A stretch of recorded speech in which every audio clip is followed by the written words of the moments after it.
Hi, I'm Ben. Welcome to my channel. So these are Klein Pliers, and they're in good shape. They just need a little spit and polish, and then when I'm done doing that, I want to put on some Klein Koats. Never done this. I watched Scout Crafter do a video of it, so now I'm an expert. And that's it. Let's get started.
Well, that turned out pretty good.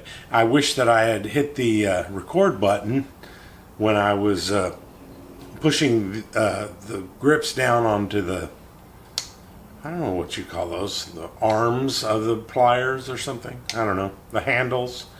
Anyway, I've been wanting to do this for some time, and I don't know why I've been reluctant to buy some Klein Koats, but I finally did, and they showed up in the mail just like a week ago, and so I said I'm going to get after it, and I really like them. They're great. They were very easy to put on. I watched a Scout Crafter video from maybe a year ago or something where he showed how to do it, and it was very simple. I did it just like that. It was very difficult to get some of the scratches out of the, I didn't worry so much about down here on the screwdriver. I just tried to get these two flat surfaces to look nice, mostly because I don't know, that I like when it's like that. So hey, thank you very much for watching. We'll see you next time.